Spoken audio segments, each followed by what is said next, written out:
शिव महापुराण प्रथम खंड का दूसरा अध्याय। शौनक आदि ऋषियों के मुख से निकले हुए इन शब्दों को सुनकर सूत जी अत्यंत प्रसन्न हुए। तदुपरांत उनको प्रसन्न करते हुए इस प्रकार कहने लगे, हे शौनकादि ऋषियों, आपने जो प्रश्न मुझसे किया है वही प्रश्न एक समय नारद जी ने श्री ब्रह्मा जी से किया था। उस समय श्री ब्रह्मा जी ने उन्हें समुचित उत्तर देकर प्रसन्नता प्रदान की थी। मैं आपसे वही प्रसंग कहता हूँ। एक बार देवऋषि नारद जी तपस्या करने के निमित्त हिमालय पर्वत पर जा पहुँचे और वहाँ श्री गंगा जी के तट पर बैठकर अत्यंत कठिन तपस्या करने लगे। उन्होंने निश्चल भाव से सहस्त्रों वर्षों तक घोर तपस्या की। उनकी उस उग्र तपस्या को देखकर देवताओं के राजा इंद्र अत्यंत भयभीत हुए। उन्होंने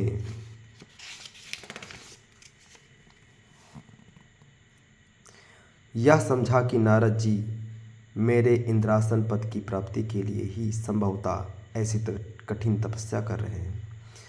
अस्तु इंद्र ने भयभीत होकर यह विचार किया कि मुझे किसी प्रकार नारद जी की तपस्या में विघ्न डाल देना चाहिए।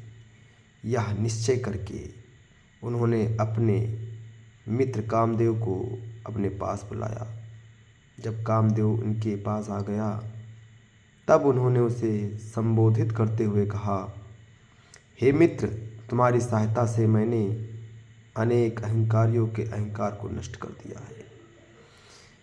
इस समय देव ऋषि नारद जी हिमालय पर्वत पर बैठे हुए शिव जी की तपस्या कर रहे हैं।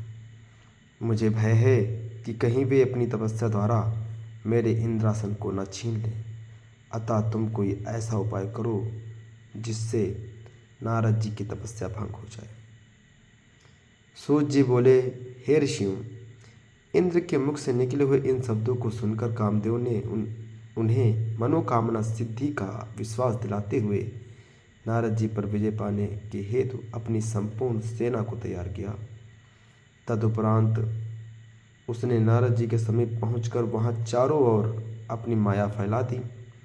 कामदेव के प्रभाव के कारण उस निर्जन स्थान में भी अनेकों प्रकार के पुष्प खिल उठे एवं कोकिल आदि पक्षी अपनी मीठी बोली से सबका ध्यान अपनी ओर आकर्षित करने लगे। हृदय में कामदेव को जगाने वाली तीनों प्रकार की शीतल मंद सुगंध वायु बहने लगी। अपनी उस विजयिनी सेना को देखकर कामदेव के हृदय में अत्यंत प्रसन्नता हुई। वह अपनी शक्ति पर जो कुछ भी कर सकता था उसे कर चुका, परंतु उसके कृत्यों से नारद जी का मन तनिक भी विचलित नहीं हुआ। हे ऋषियों, नारद जी का मन विचलित न होने का जो कारण था उसे मैं आपको सुनाता हूँ। कारण केवल यही था कि जिस स्थान पर नारद जी बैठे हुए तपस्या कर रहे थे उसी स्थान पर एक बार पहले सदाशिव ने कामदेव को जलाकर भस्म कर दिया था। तदुपरांत उसे जीवित होने का वर देकर यह कहा था कि अन्य स्थानों पर तेरा प्रभाव भले ही हो, परंतु इस स्थान पर कभी कोई प्रभाव नहीं हो सकेगा। यही कारण था जिससे कामदेव निराश एवं लज्जित होकर इंद्र के पास लौट गया और उन्हें अपने निष्फल मनोरथ होने का सब वृत्तांत कह सुनाया। कामदेव की बात सुनकर देवराज इंद्र की सभा के संपूर्ण सभासद नारद जी की स्तुति एवं प्रशंसा करने लगे।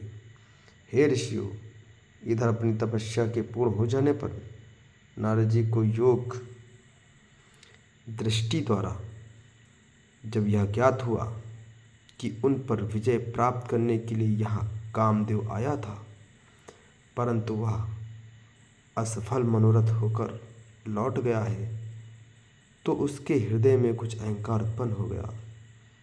उन्होंने यह समझा कि वे कामदेव से अधिक शक्तिशाली हैं।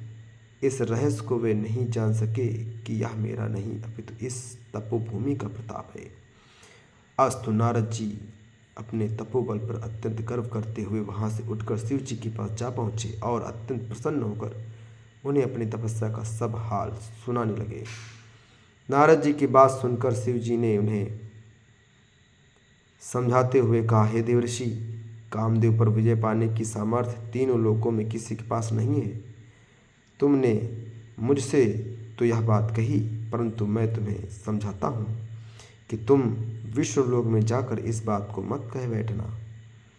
तुम इस बात को अपने मन में गुप्त ही रखना। हे ऋषियों, अहंकार में डूबे हुए नारद जी को शिव की यह बात अच्छी नहीं लगी। अस्तु, वे अपने उनसे विदा लेकर ब्रह्मा जी के समीप जा पहुँचे। वहाँ भी उन्होंने अपनी प्रशंसा करते हुए तपस्या तथा कामदेव पर विजय पाने का वृत्तांत कह सुनाया। अपने पुत्र नारद के उस अहंकार को देखकर ब्रह्मा जी ने भी भगवान सदाशिव की भांति उन्हें बहुत कुछ समझाया, परंतु नारद जी के हृदय में अहंकार अपना घर बैठा था। इसलिए पिता का समझाना भी उन्हें अच्छा नहीं लगा और वे वहाँ से उठकर विष्णुलोक में जा पहुँचे। नारद जी को आया देखकर भगवान विष्णु ने अपने आसन से उठकर उन्हें प्रणाम अपने कंठ से लगाते हुए, हे देवर्षि, अब तक आप कहाँ रहे? यह सुनकर नारद जी ने अपनी तपस्या तथा कामदेव पर विजय प्राप्त करने का संपूर्ण वृत्तांत उनसे भी कह दिया।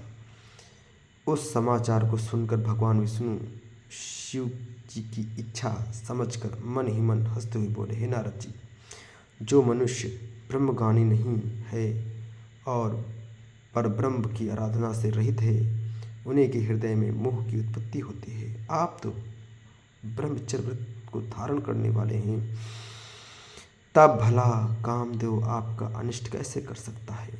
भगवान विष्णु के मुख से इन शब्दों को सुनकर नारद जी और भी अहंकार में भर गए तथा इस प्रकार अभिमानपूर्ण वचन बोले, हे प्रभु, मुझे यह शक्ति आपकी कृपा से ही प्राप्त हुई है।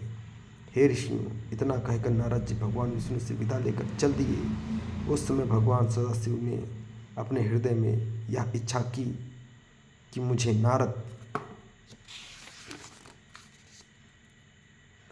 का अहंकार दूर कर देना चाहिए। अस्तु, उनकी इच्छा से जिस मार्ग में से नारद जी चले जा रहे थे, उसी मार्ग में स्वर्ग के समान सुंदर एक श्रेष्ठ नगर शीघ्र ही बस गया। उस नगर में शीलनिधि नामक राजा राज करता था। जिस समय नारद जी उस नगर में से होकर जा रहे थे, उस समय उस राजा की कन्या के स्वयंवर का आयोजन हो रहा था। उस राजकन्या की सुंदरता पर संपूर्ण संसार मुग्ध था। नगर निवासियों द्वारा जब नारद जी को यह वृत्तांत ज्ञात हुआ कि वे भी उस स्वयंवर सभा में जा पहुँचे। अब राजा शीलनिधि ने अपनी सभा में नारद जी को पधारते हुए देखा तो उसने आगे बढ़कर उनका अत्यंत सम्मान किया। फिर उन्होंने ले जाकर अपने आसन पर बैठा दिया। इसके उपरांत उस राजा ने अपनी परम सुंदर कन्या को भी बुलाकर नारद जी के सम्मुख उपस्थित कर दिया। बहुत समय तक नारद जी उस कन्या के अनुपम स्वरूप को अपलक दृष्टि से देखते रहे। तदुपरांत जब उन्होंने उस कन्या के लक्षणों का विचार किया तो यह पाया कि जो भी मनुष्य इस कन्या का पति होगा, वह संसार में अमर होगा, अच्छे कीर्ति को प्राप्त करेगा और युद्ध में कभी किसी से भी परास्त न हो सकेगा। कन्या के इन लक्षणों को विचार कर नारद जी वहाँ से उठकर अपने मार्ग पर फिर चल दिए, परंतु इस समय उनका मन काम के वशीभूत होकर उस कन्या को स्वयं प्राप्त करने को लालायित हो रहा था। इस प्रकार वे अपनी बुद्धि के विपरीत कामदेव के जाल में फंस गए। उन्होंने भी विचार किया कि जब तक मैं सुंदर नहीं हूँ, तब तक मुझे उस कन्या का मिलना असंभव है, क्योंकि स्त्रियां सुंदरता को ही अधिक प्यार करती हैं। अस्तु, मुझे यह उचित है कि मैं भगवान विष्णु से उनकी सुंदरता मांग लूँ और राजकुमारी को मोहित कर अपने साथ विवाह करने के लिए उसे तैयार कर लूँ। हे ऋषियों, इस प्रकार निश्चय करके नारद जी वही मार्ग में एक स्थान पर बैठकर श्री विष्णु का ध्यान करते हुए यह प्रार्थना करने लगे कि हे प्रभु, संसार में आपके समान मेरा हितु अन्य कोई नहीं है। अस्तु आप एक इस प्रकार यहीं प्रकट होकर मेरे मनोरथ को पूर्ण करें। नारद जी की इस प्रार्थना को सुनकर श्री विष्णु जी उसी स्थान पर प्रकट हो गए। जब नारद जी ने उन्हें अपना मंतव्य सुनाया तो उन्होंने उत्तर दिया, हे नारद, जिस प्रकार वैद्य रोगी की इच्छा के प्रकृति भोजन देता है, उसी प्रकार मैं भी आपकी सेवा करूंगा। इतना कहकर विष्णु अंतर्धान हो गए। नारद जी उनके गूढ़ वचनों का भावार्थ नहीं समझ सके। अस्तु नारद जी का संपूर्ण शरीर श्री विष्णु जैसा हो गया, परंतु उनका मुख बंदर जैसा बना रहा। नारद जी वहां से उठकर शीघ्रतापूर्वक पुनः राजसभा में जा पहुंचे। नारद जी बार बार उचकते हुए मन ही मन यह विचार करके प्रसन्न होने लगे कि अब राजकन्या मुझे छोड़कर अन्य किसी का वर्ण नहीं कर सकेगी। उस सभा में नारद जी के इस नए स्वरूप को देखकर कोई देख नहीं सका, अतः सबने उन्हें नारद समझकर ही प्रणाम किया। भगवान सदाशिव के 2 गण भी ब्राह्मण का रूप धारण किए हुए बैठे थे। उन दोनों से यह रहस्य छिपा न रह सका। अस्तु वे दोनों नारद जी के पास जाकर बैठ गए। उन्होंने मुस्कुराते हुए नारद जी से कहा, हे मुनिश्रेष्ठ, आपको तो भगवान विष्णु ने अत्यंत सुंदर रूप प्रदान कर दिया है। अब भला राजकन्या आपको छोड़कर अन्य किसी को क्यों स्वीकार करेगी? सूर्य जी ने कहा, हे शौनकादि ऋषियों, इसी बीच वह राजकन्या भी स्वयंवर सभा में आ पहुंची। जब उसने नारद जी के उस भयानक स्वरूप को देखा तो वह अपने मन में अत्यंत अप्रसन्न हुई और मुंह फेर कर दूसरी पंक्ति में अपने योग्य पति को ढूंढने लगी। इधर नारद जी की यह दशा थी कि वे बार बार उचक कर चारों ओर से उस राजकन्या के समीप पहुंचने का प्रयत्न करते थे। शिव जी के वे दोनों गण नारद जी की इस दशा को देखकर परस्पर और अधिक हास कर उठे। ठीक उसी समय भगवान विष्णु उस सभा में आ पहुँचे। उन्हें देखते ही राजकन्या ने प्रसन्न होकर उनके गले में वरमाला डाल दी। यह देखकर अन्य सब राजा तो निराश हुए ही देवर्षि नारद जी अत्यंत विहील हो गए। उस समय उन दोनों शिवगणों ने नारद जी से यह कहा, हे मुनिराज, आप इतने दुखी क्यों होते हैं? कृपा कर अपने मुख को किसी दर्पण में तो देख लीजिए। प्रथम खंड का 2रा अध्याय समाप्त होता है।